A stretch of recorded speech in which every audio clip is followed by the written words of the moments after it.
democracy or a system. He got 14 million votes, and she got none. She was the first one out, 22 candidates, and she never made it to Iowa. She quit before Iowa, and now she's running. Elon Musk heralded Donald Trump yesterday as the only candidate to preserve democracy in America. The SpaceX and Tesla CEO stood alongside the former president. Sporting a MAGA cap, Musk jumped in the air as he made his way to the podium. The appearance marked the first time that the billionaire businessman appeared publicly at a campaign event since endorsing Trump in July. Also at townhall.com, Hurricane Helene has severely damaged drinking water utilities in the southeast. Western North Carolina was especially hard hit. Flooding tore through the city of Asheville's water system, destroying so much infrastructure that officials said repairs could take weeks. With more, correspondent Brittany Peterson. The residents carrying tons of water to refill and an armful of diapers that they picked up at a distribution center. Food fairly hard to come by. There's still lines at grocery stores. Lots of places are still cash only.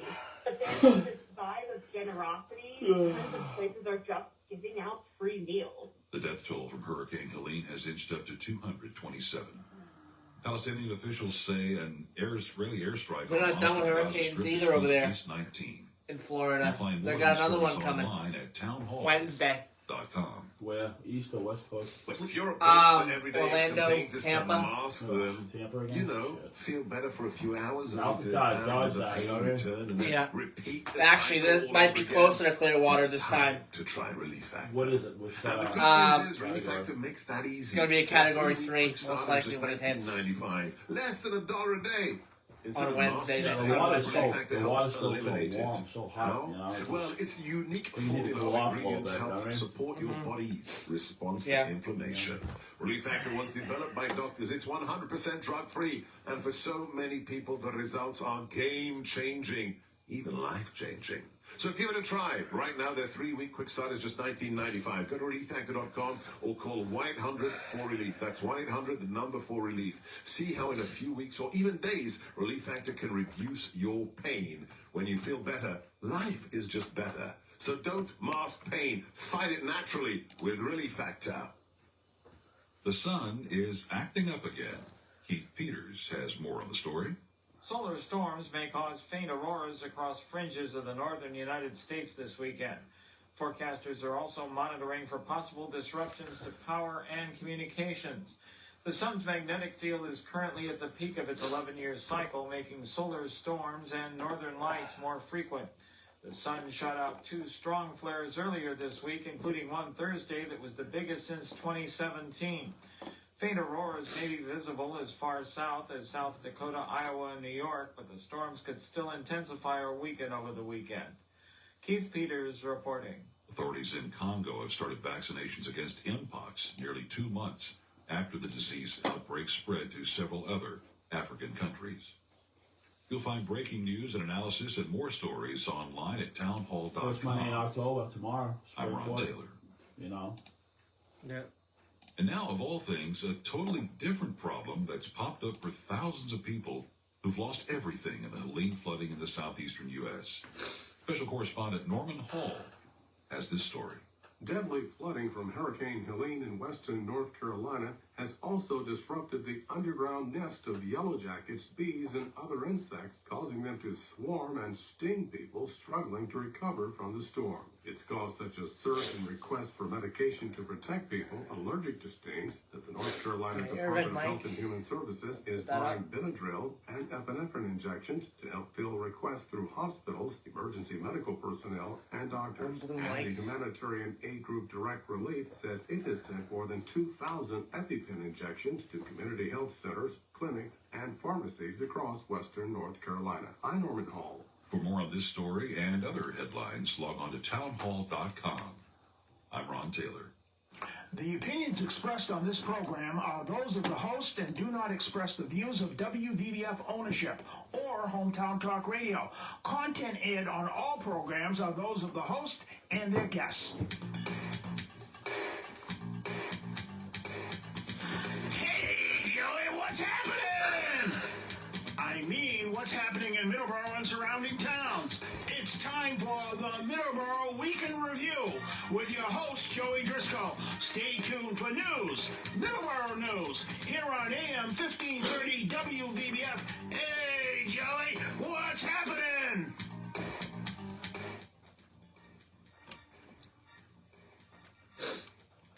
And good morning, and welcome to Middleboro in Review. I am Joey Driscoll. Today is October 6th, 2024, and we're here once again with another edition of Middleboro in Review. Good morning, Don. How are you? I got my love letter here from Paul Laz. Paul Laz does Cranberry Country Journal on 10 o'clock in the morning on WVBF, Saturday mornings. And it says, hi, Dawn. You and Joe here have a great show today. I'll be awaiting your transportation segment. So if someone wants a transportation segment today, We'll figure that out, yeah. and say hello to We'll me figure that while I'm out. saying hello to Paul Laz. One of the nicest guys I ever known. Listen to Cranberry Country Journal, 10 a.m. on Saturdays. It's the greatest show. He has a lot of great guests. He's been on the air a long time. And the way he puts his show together. We've been on the show a couple times. And it's a lot of fun. We have so much fun. He's such a great guy, a real friend. Do anything for you, and I really. You got one over there too. You got your little letter over there too. Yeah. So it's great. It's just nice when people do that, you know. So he puts a smile on your face when you sit down on my side of the console over here at the studio. So good morning, everybody. Good morning, and also, Good morning, Joey. Good morning. Coming up later on today, I will be running the board for Stand Up Strong. So stay tuned. Bishop Tony Branch in the Yep. house. I love it. Yep, and next week as well. And on the 20th, is it the 20th? Yes, and on the 20th, Joey. me and Don will be joining Bishop Tony Branch and Ed Miller On Stand Up Strong. Stand Up Yeah, that's a Strong. lot of fun.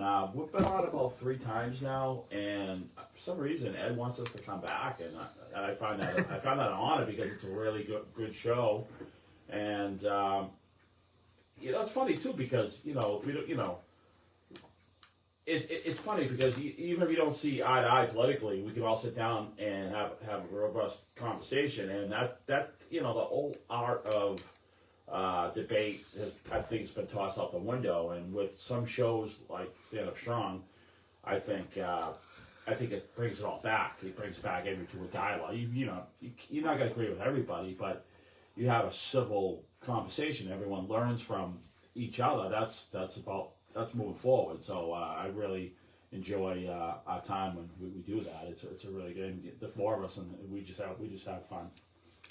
All right, some huge news, some sports news to start the day here. The Middleboro Cobras have captured the New England Football League championship last night. They defeated number 1 ranked Vermont Storm 10-7 in a game played at Bleecker Stadium in Albany, New York. We went to Albany to play football. Huge deal. What a road trip that is. In an emotional ceremony during the home game against Glens Falls Green Jackets, who they lost the championship to last year. They beat them in the semifinal back on September 28th. Offensive lineman number 71, Garrett Perry, who is also the owner of the Cobras, announced he will retire from the football team ahead of the season. Middleboro ahead of the end of the season, or at the end of the season.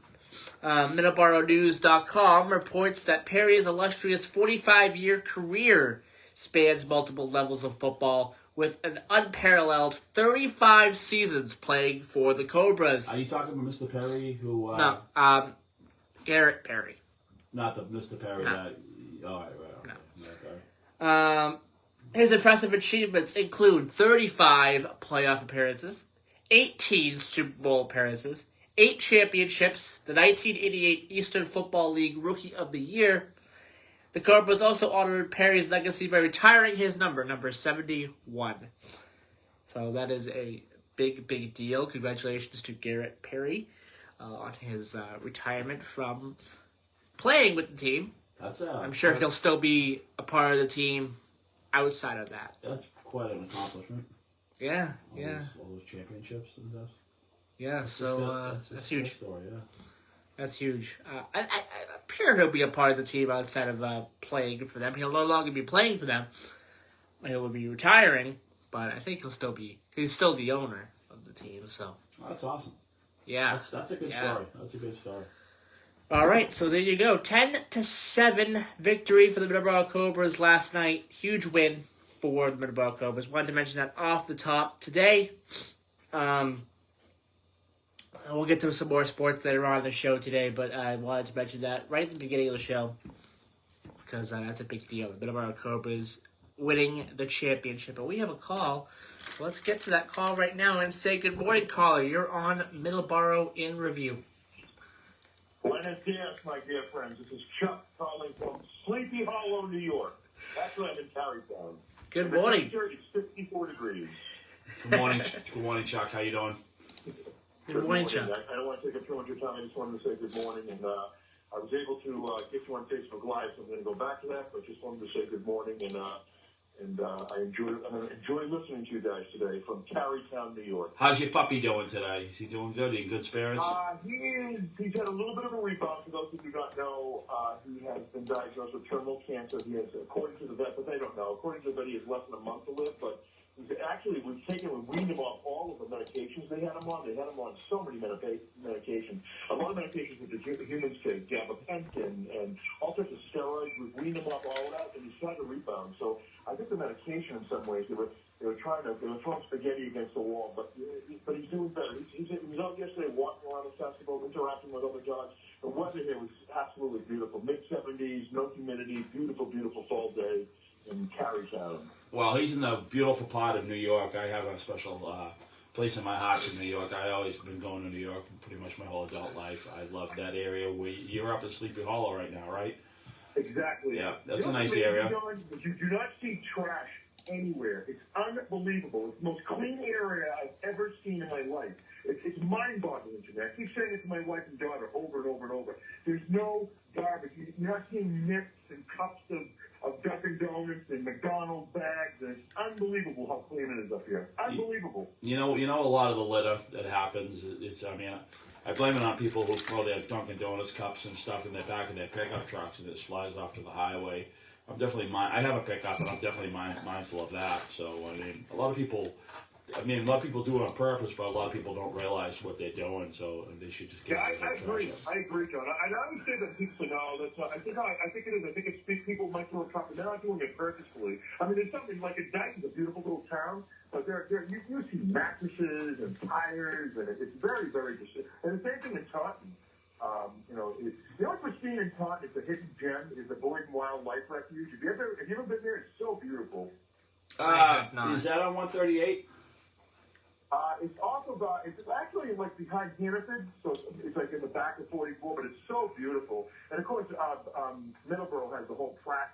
Oh yeah, I know where that is. Yeah, I know where that is. That's the bird sanctuary. Yeah, I've done that before. If you ever I took my dog there. So yeah, that's really nice. There's so many beautiful areas in Easton, Alderans, in Easton, what's the Borderland State Park is like. Yeah, and there's also King Philip Conservation Area too. That's they got some wooded bridges. That's a really nice, and you can walk right out. If you keep going, you almost come out to the Northeast Corridor that way. You hear the trains going by. So. I love those wooden bridges, and I love the trains. That's an affinity that I share with you and Joey. I love trains. I wanted to do the Cog Railroad up in North Conway. I haven't been able to do that yet, but that's on my bucket list. That sounds good. But well, enjoy New York, Chuck. You coming home today, or you got a couple more days? I'm coming home this afternoon, and then my hope is to be with you and Joey in the studio next. Maybe I'll bring my dogs. They probably want dogs in the studio. Yeah, I don't think so. Yeah. Yeah. Hey, what way are you taking home on New York? You going to Mass Pike, or you going? What's a nice way is 44.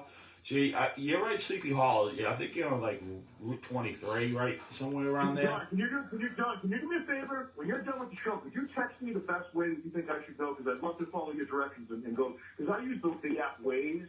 So I don't care because we have like a lot. We can whatever how long it takes. I'd love to go a beautiful. You know what's a good. Down here isn't too great yet. It's just starting to start, but it's a beautiful area. Well, it's pretty easy. You go 23. I think you're on Route 23. You head out to 22, and you head south to a town called Millington, New York, and then just take 44. and work your way down to 8, and then you cut through Connecticut. That's a nice way to go. That stretch of 44 is really nice, and then you can go Route 6 home after you get out on the other side of Hartford. That's a nice ride too. So but there's so many ways. Good work, but I so much love. I'm looking forward to listening to you guys this morning. You bring joy to my heart, the two of you. All right, well, you have a dynamic duo. Well, safe travels, and give your what's your dog's name? Storm. Storm, nice. Yeah. He might surprise you. He might outlive us all. You never know. Don, You always have hope. I'm telling you, I'm like, I feel very, very. We had a vet literally say to us in the urgent care that he had 48 hours to live, and he would be gone in 48 hours. And here we are. It's already been 2 weeks. So they don't know. They don't know what they don't know. And listen, I'm about to go into a great diner down here in beautiful. Wherever I am, Tarrytown, New York. No, I want some French toast. Bring some French toast home, okay? I don't think we'll travel that well. I would probably eat. I love French toast, John. I would probably eat it before we hit Connecticut. Well. And the maple syrup will be dripping down my arm. Yeah. You know what? Another town you should check out. It's called Mount Washington, Massachusetts.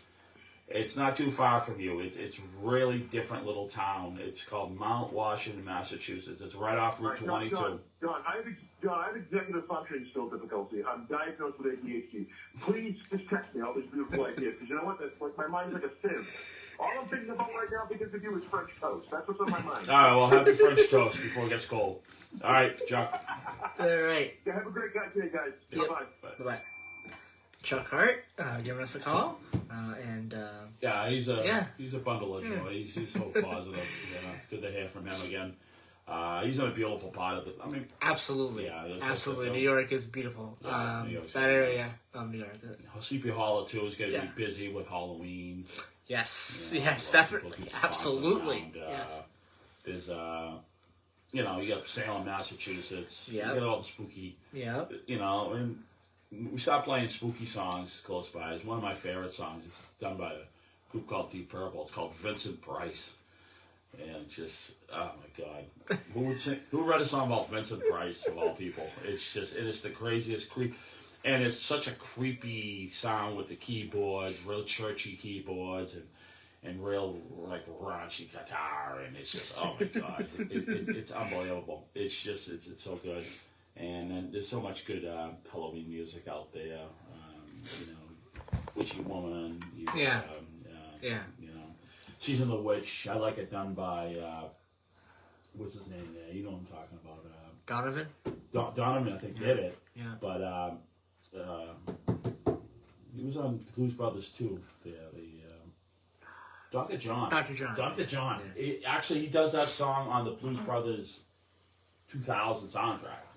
And a lot of people gave up on the Blues Brothers when that movie came out in 1998 or 1997 because it wasn't right. They said John Belushi's passed away and it wasn't right. But John Goodman did a good job.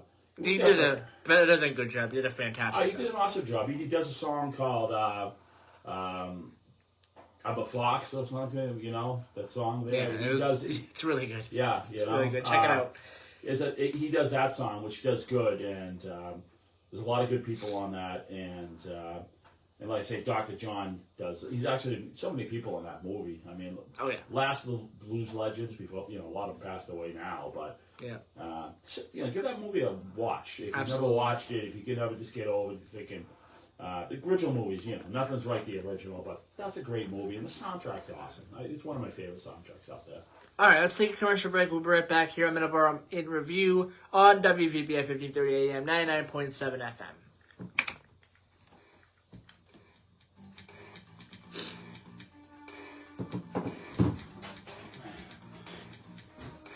Spark Street Auto Body, located at 48 Spark Street in Brockton, Massachusetts, offers the highest quality collision repair. So what do you want at the donut shop later? Coffee shop, Dunkin' Donuts. Probably just hash browns. Two orders? Yes. And you want to get you like something else, or you think you're alright? Some drink? Monday through Thursday. Maybe a Pepsi and that's it. No, I don't eat any other food other than the hash browns. I don't eat any other food other than the hash browns now. What, from there? Yep. Yeah. Yeah, because like 9.5 times out of 10, it's the best item on the menu. Yeah. I mean, it's such processed stuff. You know what I mean? Yeah, It's just- yeah. It's whatever. I got rid of the ham, and Well, since then, I gotta make everything's been a downhill. stop for you, and then I gotta make a stop for Tom because if I get it here, his morning wake up wrap will be cold. Morning wake up wrap will be cold. Cold. So I have to go to Rockville to get that for them. The lines have been brutal lately. I've been 20 minutes in line for Oh, the lines are terrible. Yeah. This is so I agree. slow. I mean, I don't think they got enough people working. Lines are bad. I agree. But the money they probably lose when people just turn around and say, forget about it, I ain't waiting in this line. Oh yeah, no, that's whatever. Yeah. You lose 50, if you lose 30 people a day. It's a lot Yeah. of money. Yeah. Absolutely.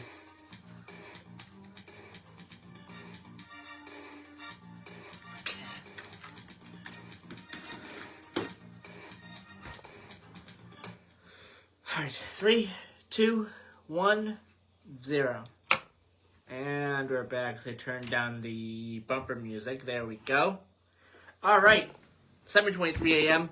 At the bottom of the hour, we're gonna take our 7:30 commercial break. Our 7:30 news break, not commercial break. Our news break at 7:30, just coming up in a few minutes here. That's a good new news, huh? Yes, it is. Yes, The it new is. news, Salem good Radio news. News. Is that good news? New news? No good news? The Salem Radio News Network. Very, very good. Yes. So we have our today in history. Let's do that first. 1884, the Naval War College of the United States is founded in Rhode Island. And in 1979, Pope John Paul II becomes the first pontiff to visit the White House, Don. I remember when the Pope came. I was young, 79. I think I was in 6th grade. I remember it was a big thing to do. My aunt, religious Catholic, and she was all excited and stuff. And we watched his arrival in Boston because I think I'm not sure if he went to Boston first, but I remember that. I remember him. I think he went everywhere. All right, our birthdays today. 1874, Frank G. Allen, American merchant and politician. He was the 51st governor of the state of Massachusetts, Don. Very big deal. 1955, Tony Dungy, American football player and coach, the coach of the Colts. I like Tony Dungy. He's the man. Is he broadcasting still? Very good. He is, I think he is a host of one of the shows. I'm not sure which one. Yeah, he's the coolest of the cool. I like him. There's so many shows out. There's so many NFL shows out there. I don't know coach, which coach, one. Great communicator. Absolutely. Yeah. Yes. I like everything about that guy. Tony Dungy, great coach. Yeah. Coached many of the Colts teams of the 2000s where they won championships. Super Bowl, maybe? I think he won a Super Bowl with them, yes. 1959, Oil Can Boyd, Don. Former Red Sox. Yeah. Yeah. Big player. I think he's in the Hall of Fame. Is he? If I'm not mistaken. Hold on one second. Yeah. 1 second. No, he's not. No. No, he's not. No. He should be in the Red Sox Hall of Fame. Maybe he is. I'm not sure. But played from 82 to 1991. His win-loss record, 78 and 77. Almost 800 strikeouts. 799 strikeouts. Played for the Red Sox between 1982 and 89. Then played for the Montreal Expos before they disappeared. Several years before they disappeared. Tom Brady played for the, didn't play for the Montreal Expos. He was drafted by the Montreal Expos. He didn't play, obviously. He obviously went to play football. So that's an interesting little tidbit. in Tom Brady's career is that Yeah, he was drafted in the MLB and he was drafted by the Montreal Yeah, Expos. he could have went any way. But he went. He went to the Patriots. And I'm like, God, that's a superstar now. Absolutely, yes. I mean, Tom Brady. Everyone knows his name. Yeah. In the whole planet. Speaking of Tom Brady, today's birthday, 1979. Richard Seymour, a big player in Tom Brady's dynasty with the Patriots. Richard Seymour, big player. Happy birthday. Happy birthday to Richard Seymour, yes. Yes. Our passings today, 1989, Betty Davis. Oh, okay. American actress. Yep. Born on this day. Yep. Had a song written about her. Kim Carnes. Yep. Betty Davis. It was a great song, too. It was a hit. And it was a great song. Her raspy voice was just perfect. It was a really good song. WWF fans will remember this name. Passing away on this day in 1999, Gorilla Monsoon, American wrestler and sportscaster, was a commentator for the WWF early on in the early years of WrestleMania, alongside I think Vince McMahon. I think both Vince McMahon and Gorilla Monsoon. When did Mean Gene come in? Mean Gene came in sometime in the 80s. I'm not sure exactly. He was a wrestler, right? No, I don't think he was. No, okay. No, he was a commentator. I don't know how he got that name, Mean Gene, because he looked anything but mean. That guy. He was a musician, actually. Oh, was he? Yes, he was a musician in his early life, and but then he switched over to commentating. Oh, I love the idea when the commentators just got pummeled in, they got rolled over, they jump on the desk, and it was such theater. And passing away 4 years ago today, Eddie Van Halen, Dutch American guitarist. Yeah, from that was that's they expect that. They really sometimes when people are sick, they keep it quiet, and then you find out when it's too late, and it's really sad because he was such a talent. It is. All right, and our blood drives real quick before we take our news break. We have October. We have two in October. Saturday, October 12th, 2024, Bridgewater Police Department, 220 Pleasant Street in Bridgewater, 9 a.m. to 2 p.m. for that blood drive. Monday, October 14th at St. Anne's Church, 660 North Main Street in Raynham, 10 a.m. to 3 p.m. for that blood drive. In November, we have two blood drives. Holy Cross Church, 225 Purchase Street in Southeaston. And that's 2 p.m. to 7 p.m. And Tuesday, November the 12th, Lakeville Public Library at 4 Precinct Street in Lakeville, 1:30 p.m. to 6 p.m. for that blood drive. And one in December, Saturday, December 7th, at the Dorothy L. Beckwith Middle School, 330 Winthrop Street, Rehoboth, 9 a.m. to 2 p.m. for that blood drive. So several blood drives coming up here for the remainder of the year, and if there are more that pop up, we'll definitely be talking about them here on either Middleboro in Review or Middleboro Matters, or tune in during the morning wake-up news as well, where we talk about the blood drives there as well.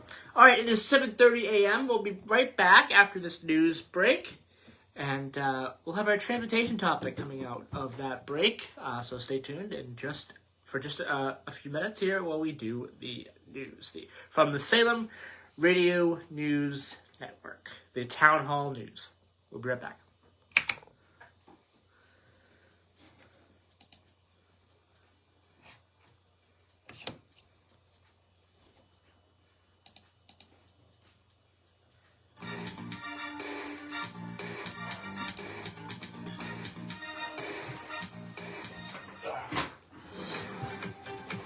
News this hour from townhall.com. I'm Michael Herrick. A new court filing reveals the details of a sharp disagreement between Donald Trump and Mike Pence after the 2020 presidential election. The special counsel's court filing last week offered a detailed look at the exchanges between then-President Trump and then-Vice President Pence. For weeks, Trump pressured his VP to stop the election certification in Congress, telling him people are going to hate your guts and think you're stupid if he failed. When Pence said he didn't have the authority to change the outcome, Trump berated him as being too honest. The disagreement led to a falling out between the two men. Greg Clugston, Washington. The death toll from Hurricane Helene has crested past 220 as the grim task of recovering bodies continues across the southeast. The death toll is feared could go higher before it's all over. Meanwhile, homeowners are finding their insurance doesn't cover a lot of the damage they suffered. Insurance professionals See if there's something warn interesting many to talk storm about. survivors don't have coverage unless they have flood insurance policies, in addition to homeowners insurance. Catastrophic, devastating. Brooke Hires in Florida's Horseshoe Beach says she can't afford insurance and just rebuilt her home after last year's Hurricane Idalia. You feel beat down, like you can't come back from it. Very few private insurance companies even carry flood insurance. FEMA's National Flood Insurance Program is the predominant provider, and that only covers losses up to $350,000. I'm Jackie Quinn.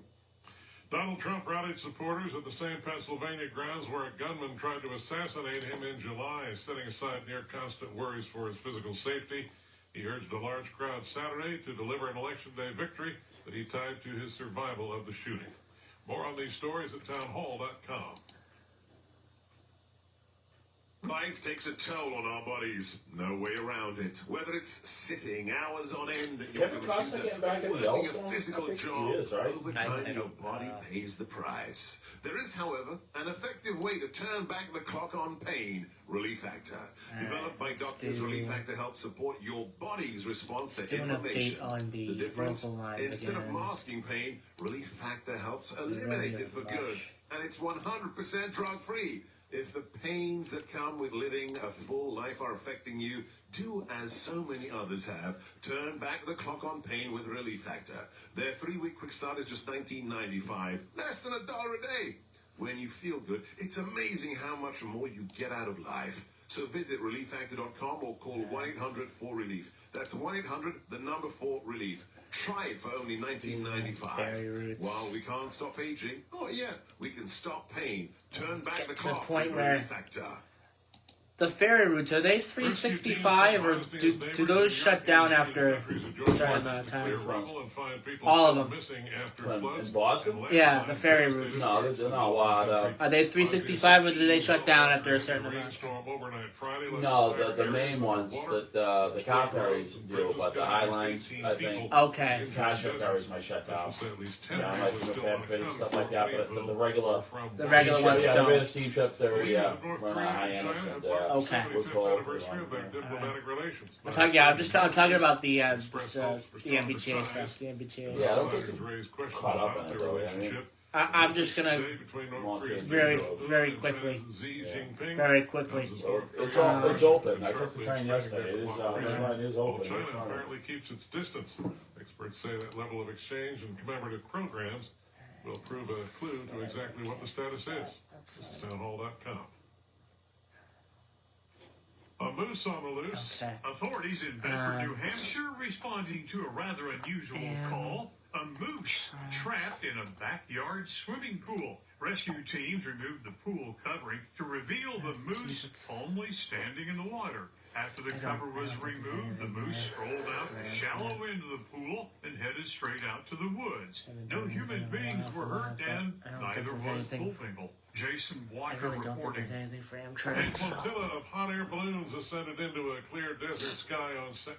Kick off a colorful mass ascension at the 52nd annual Albuquerque International Balloon Fiesta.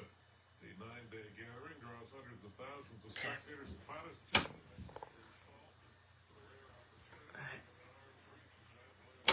Sounds good.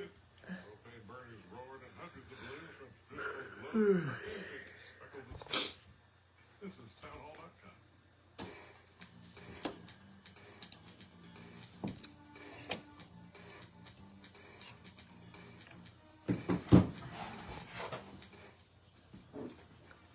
3, 2, 1, 0. And we're back. I turned down the bumper music. There we go. 7:36 a.m. Welcome back to Middleboro in Review. I am Joey Driscoll, joined by Dawn. I'm over here. Dawn, are you ready? You ready? Are you ready for this transportation segment? Is it gonna bore me? I don't know. We're gonna talk a little bit about give a little bit of an update on the MBTA community's law there a little bit, I think. Yeah, On the show today. But first, before we get to our transportation topic, we're going to do the weather. 42 degrees. It's not. I hope it's not 42 degrees. It's 41 degrees in Middleboro. Yeah, pause there for a while. Okay. Yeah. Well, I guess it is. I was like, it's not 42 degrees, is it? It is. Yeah. 41 degrees in Middleboro. 68 today for the high. Tomorrow, 64. So it's starting to get pretty cold. It will rebound a little bit weather-wise after Monday. Well, I think a lot of people, what happens is when they get their first frost, you get a couple good frosts, you take care of all the ticks and the mosquitoes, and then a lot of people can go deep into the woods. And you're not in the woods, but work in parts of their yards that they'd be worried about with Lyme disease and stuff like that. So we're getting close. Yeah, I got a friend of mine who wants to. He wants to, when it gets cold enough, to kill all the ticks and stuff like that, because he doesn't want to get Lyme disease. Yep. He wants to go in there and clear out, just we're weed whack. We're getting there. We're getting close. 42 degrees right now in Taunton, 68 for the high today, 64 tomorrow. And then it kind of rebounds a little bit weather-wise in Taunton as well. Mostly in the 60s, 70s on Saturday. So that's a good thing there. Driscoll, Texas, 74 degrees. A high of 92 today. A high of 95 on Tuesday. So still very, very warm in Texas. Which, I don't know if we're getting into an unusual weather in Texas right now when it comes to weather, but it's 90s Texas. Still in October, which is very interesting. Oh, it's Texas. Well, it is. It's warmer in Texas. Yeah. What's your next one? Obviously, it's got to be like off the rails there. 42 in Driscoll, North Dakota. So it's still it's the same weather. Yep, same weather here. Same temperature pretty much too. It's 62 degrees today. A low of 38. So they're a little bit closer to their first frost than us. But when they go off the rails, though, when it comes to yes, weather, with the weather, when they go off the rails, they definitely do.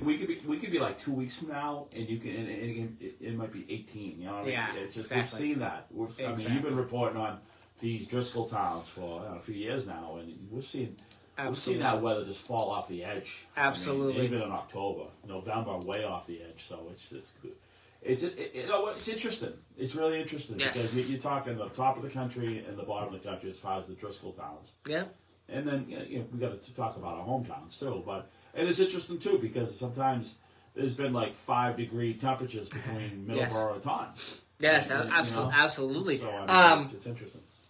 All right, transportation topic. Before we get to the meat of the transportation topic, we're in the potatoes now. We are in the appetizer. Are we in the potatoes spot? Or are we in the French toast with maple syrup? We are in the appetizer part of the Vermont maple syrup or the Maryland maple syrup? All right. Where are we? Here is the appetizer part of the transportation segment. Where we talk about for 2, 1, what? Where we talk about the lines. Yeah. The local lines, not all the lines. Local. I'm not going to be talking about Worcester. I'm not going to be talking about any of that. Come on. Just going to be talking about the local lines. I always talk about. Don't make people go back to bed when we talk too much about. I always talk about the local lines. Right. I don't do all the lines because it just doesn't make sense to put people to bed. Exactly. Yes. So just the local lines here. Greenbush, nothing going on. Nothing. So we move on. Kingston. Braintree garage issue. Level 3 and level 4 of the Braintree parking garage will be closed due to construction. It is closed now. You know why? Because they built a new ramp. Anybody who knows Braintree, used to be a ramp that came off Ivory Street. And when you go up the ramp, then you go into the garage, or you could go right and pick people up. Now, to pick people up, it's a process. So I think they're going to streamline it. October 3rd to October 11th is when that work will take place. So it's already taking place right now, as we speak. Middleboro. There are just the same issues there that we've been talking about. So no new issues. Are you talking about the new station? The Middleboro Lakeville line. Yep. Still the same things that are going on. The Braintree one that we just talked about, and then the Riverside entrance at the Riverside Ave in Montello. Campello. There we go. All right. Campello's and Montello straight, okay? Yes. Franklin Foxborough on October 8th through the 20th. The temporary schedule will be in effect with additional Franklin Foxborough weekday train service at Forest Hills to accommodate Orange Line work. There is some Orange Line work coming up. So that train, would you say the Foxborough train is going to be stopping at Forest Hills?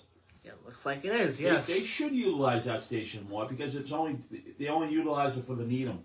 And I think it's a waste of a station because a lot of people coming from, I don't know, a lot of people who want to take the Orange Line, they can take it, they take it west or south, however you want to characterize it, get off of Forest Hills and get a train. And it just, they have to go all the way up. I mean, I guess it's no big deal, but I don't know. It's just like, they're going to use that station for just one line. Come on. Yep. And with the Providence Stoughton line, effective now and approximately for a couple of more weeks, I think we're in week 4 of it, of 7. The high-level platform on the outbound side of Attleboro Station is closed for renovation. Please board trains at the north end of the platform. There will be a portable lift available at the platform. And in the South Attleboro parking lot, we talked about this before, there'll be free parking. That started on Tuesday. That will run until April 1st of 2025. So that station's open. It must be open. I think so. Why would they be advertising in the parking lot? Exactly. Didn't look too open when we went through there. Exactly. Yes. Yeah. All right, real fast. Blow through the ferries here as well. Hingham Hull. There is a notice for George's Island. That is closed for the season. That closed back on Labor Day. So there you go. That will resume back in the spring. So Hingham Hull Ferry. Portions of the town of Hull parking lot, the ferry terminal, are blocked off for sewer pump construction work, and that's going to be the case up until the end of 2025. So there you go. There's no new updates really there. Lynn, no updates. Charlestown, no updates. East Boston, no updates. Winthrop Ferry, no updates. So there you go. There's your ferry. There's your ferry update. Not much going on. Some of those are closed down. Yeah, some of those are closed down. Some of those are closed down, and it's weird how you comes up on the website. You really got to search around to find out if it's closed down. You really need to find. You have to put a time. You have to put a time in and stuff, and then you find out. You do enough time searches, and you get nothing, and then that must be the case because they have some that are seasonal, just like some of the ferries to the Vineyard in Nantucket. A lot of those Highline ferries going from the Bedford, I think Block Island, maybe just the Passion. Some of those might be closed, but you have the traditional Steamship Authority ferries that run year round from Woods Hole and Hyannis. All right. So you can always count on them. Red Line, North Quincy parking lot is going to have reduced parking through this upcoming Friday due to Red Line Braintree branch closure, which just ended. I don't know why they still closing it again. No, I don't know what's going on here with that. Read that again slowly. So, the North Quincy parking lot. Oh, the parking lot. All right. Is reduced parking. Yes. Until Friday, October 11th. Yeah, I don't know why. I know why. I told you this last week or 2 weeks ago. Yeah. When they opened it again. They probably use that area for staging. Exactly. So they're taking it down. Yeah, the staging down. Yeah, they got to take all this stuff back to headquarters. Everything. Exactly. So that's why it's closed. That's why it's reduced parking they until. They probably had tracks there. They probably week. had vehicles there. They probably had ties there. So it was just a staging area. Yep. So that's what's going on there. The Quincy Adams parking lot has reopened. The Braintree parking lot has reopened as well. So there's not much going on other than that, other than a lot of elevator closures, which we're not going to talk about today. we've said our piece about the elevator and escalator issues at some of these stations. There is a delay right now going on with the Red Line, 15 minutes due to a disabled train in Andrew. Orange Line, nothing really other than there will be some closures. There is a shuttle bus that will replace service between Forest Hills and Back Bay. That's starting on Tuesday through the 20th of October. Yes, during the week. They closed it for a month, like 2 years ago, and then oh my god.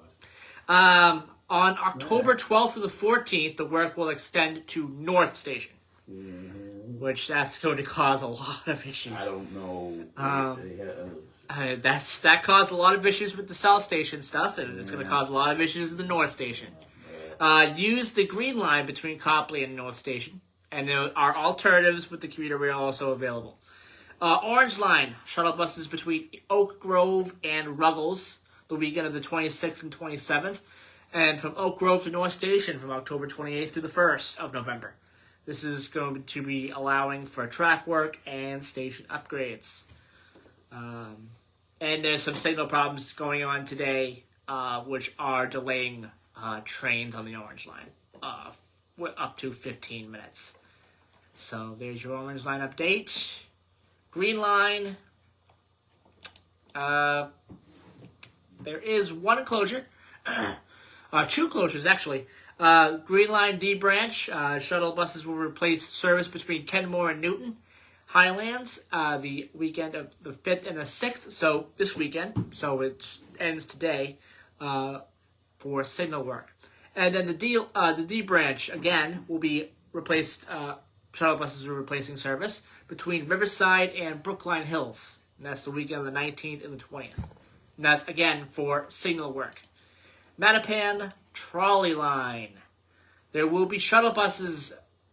There are shuttle buses replacing service this weekend for track work. And then the 7th through the 10th of October, shuttle buses will replace service from 11:30 p.m. to the end of service for track work. And then the Blue Line, there's usually nothing going on with the Blue Line. There is not anything going on with the Blue Line. And that's why I like the Blue Line done. Because it's very reliable, it seems like. Taunton has the Blue Line. Oh, yes, the Blue Line train. That's the weirdest thing I've ever seen in my life. It's been there for years. I don't know what that's all about. Yes, I don't know what that's about either. Is it a Blue Line stop in downtown Taunton? I just don't know. I really get a kick out of it. I drive. It looks like a quarter. It's a small piece of maybe 6 seats, and there's like a house that's connected to it. I don't know what that's all about. It's been there here for years. Yeah. I mean, it's the 90s. I remember seeing that like in the 1990s when I used to come through here. It's just like. Okay. So does Taunton officially have a Blue Line stop? I don't know. I don't think so. Somebody waiting there, you know? Get to the airport station? That'd be nice. All right. So that's your appetizer. That was a pretty hefty appetizer, but that was boring. A little bit, but yeah. I mean, whatever. I gotta talk about it. I didn't know about the Orange Line. Gotta talk about it. They closed the Orange Line 2 years ago for 30 days, yeah. You know? We're going to close it again after the run. Unfortunately. All right, so here's the meat and the potatoes. Amtrak, nothing going on with Amtrak, so let's move on. Amtrak, Massachusetts, nothing going on with any news for Amtrak when it comes to Massachusetts. So let's get to the meat of the transportation topic, and that is the MBTA Communities Law. There are several updates with that. There is a lawsuit going on between Milton and the state pertaining to the MBTA Communities Law.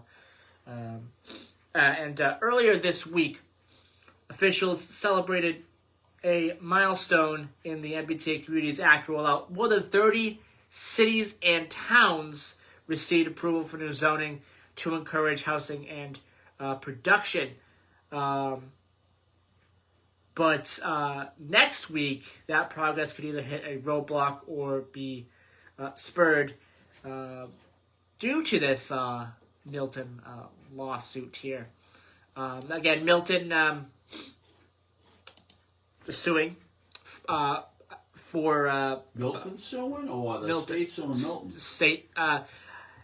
It's something. Milton. I think it's the state actually suing Milton.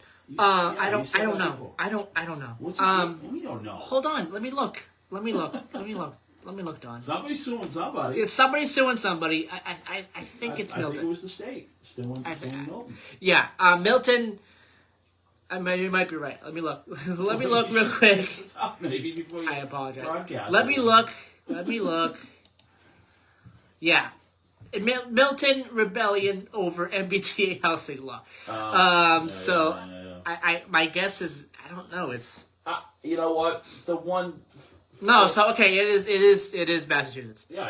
It's the Attorney General lawsuit against Milton, and there are some other towns that have rejected the MBTA communities law, but there are some that were rejecting it and then ended up agreeing to a plan for it. Is it a one-size-fits-all situation? You know what I mean? It's just like, is that, I mean, sometimes a one-size-fits-all isn't really the best approach. I mean, you want to do the best for housing, you want to do the best for the community, you want to do the best for people that have affordable housing, but the one-size-fits-all may not be the best thing. I mean, it's just like every town has to comply, but, you know, if there's double housing in an adjacent town, is that adequate? And at the end of the day, it's providing housing for people. So I just think, just government in general, in my opinion, just what I see. You know, I'm not a legislator. I don't know. I'm a person to it. But what I see is it seems like the government is like one size fits all kind of thing. And maybe that's the only way they can operate. But sometimes I don't know. Yeah. Tomorrow, it looks like all eyes will be on this particular lawsuit. The Supreme Judicial Court is going to be hearing oral arguments in the Massachusetts Attorney General's lawsuit against Milton, whose residents initially approved but then revoked support of zoning comply with the state law. Well, it's a state law, so I think what's the town residents going to say it's unconstitutional, kind of a law that the state's making you do something. Yeah. But I mean, I don't know. Why would you approve it and then pull the plug? Maybe it's the whole one, one thing fits all. I don't know. Yeah, Middleboro had their issues with this as well. I believe they agreed to a plan with the with when it comes to the MBTA communities law to be in compliance with it. That was a couple of weeks ago. But this action, Milton taking with rejecting support for it, has led to the town losing state grants as a penalty. And the state has said that any towns not in compliance with it will lead to risking state grants. Now, it's only towns that have MBTA service. Exactly, yes. So it could be bus service. Yeah. Exactly. Rapid transit.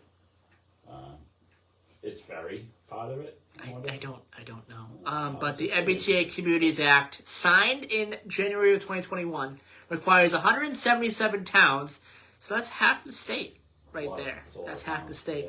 And cities in the Commonwealth to designate at least one zoning overlay district near public transportation that allows for multifamily housing as of right. There can't be any age restrictions on the housing, and a minimum density of 15 units per acre. No requirement to build these units. Rather, a zoning overlay district just adds one more permitted type of use. For example, if a parcel zoned for business is included in the MBTA zoning overlay district, then the multifamily housing and businesses are allowed for any, or uses are allowed for any future redevelopment of the parcel. How each community was designated, rapid transit, commuter rail, adjacent community, or adjacent small town, determines the minimum number of units for which the community has to zone. You know, it sounds good. You know, I mean, it's probably, you know, sounds fair to me. But I mean, you got a town like Milton who now is going ahead with litigation, and if the state loses, now now it's gonna be like a domino effect. Now all these other towns are gonna follow suit, and maybe something that was really intended to be good might turn into a quagmire if the state doesn't, you know, if they lose in court, because now everyone's who doesn't want to deal with that. So Milton's like the first one to, you know, to deal with it. Yeah. So again, is it just one size fits all? Every town, I mean, maybe there's a situation where one town could take more than another. Who knows? But I mean, sounds like it's a one size fits all. I could be wrong, but we'll see what happens. I mean, this might be interesting, and Milton might just, you know, lose, and then everyone has to get in line and comply. But there is 12 rapid transit communities. Designation given to Milton. Milton's one of the 12. Had to zone for 25% of the 2020 housing stock. Yeah, well, because of the Milton has the red line, the Mattapan trolley. Yep, in Milton that is 2,460. I wouldn't call the Mattapan trolley rapid transit. Yeah, exactly. Rapid transit's rapid transit. Yeah. I mean, in Milton that is 2,461 units. The town received $80,000 in technical assistance from the state. Well, maybe they're thinking, not to interrupt, maybe they're thinking that technically the Mattapan trolley is not a rapid transit line. Yeah. It's a trolley line. I mean, you're lucky they're going over 40 miles an hour. Okay? Cities like Quincy and Braintree, they have the red line. That's a rapid transit line. Yeah. So maybe they're looking at it like, this ain't really a rapid transit. So they kind of getting put into that box, and it's not the case. I can see if it's a real rapid transit, like, you know, like Braintree, Quincy, maybe that's might be the argument, because they could consider that rapid. Technically it is, but it really isn't. Yeah. I mean, the Mattapan trolley, it's just a trolley. Yeah. You know what I mean? And like we mentioned, the Milton residents did approve the MBTA Communities Act at first by a vote of 158 to 76 after a two-night special town meeting. See, that's this is not back in many December. people. Think about these town meetings and no one shows up there, and such a small amount of population is voting on these laws. That's why it's real important to get into and do your local elections, because such a small amount of people are write your laws, and you know, you got to get on board on that. All right, so that's it. That'll be.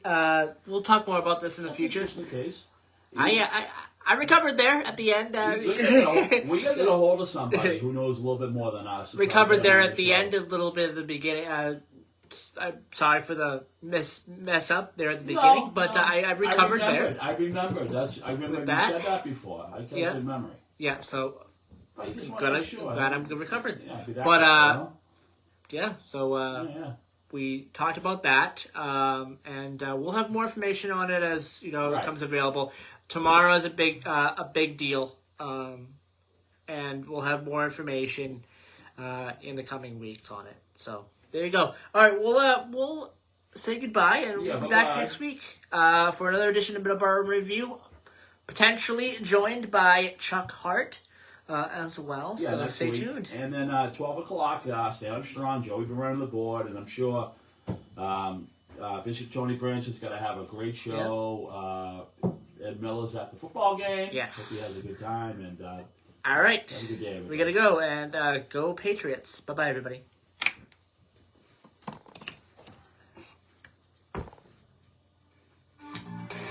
Okay. Good show. Thank you. Who can we have on to talk about that? I don't know. We're the only ones discussing it on the station that think about it. Union Studios at 14 Church Green, we are AM 1530, WVBF, Middleboro, Taunton, and W259DD, Middleboro Center, 99.7 FM, your hometown radio station.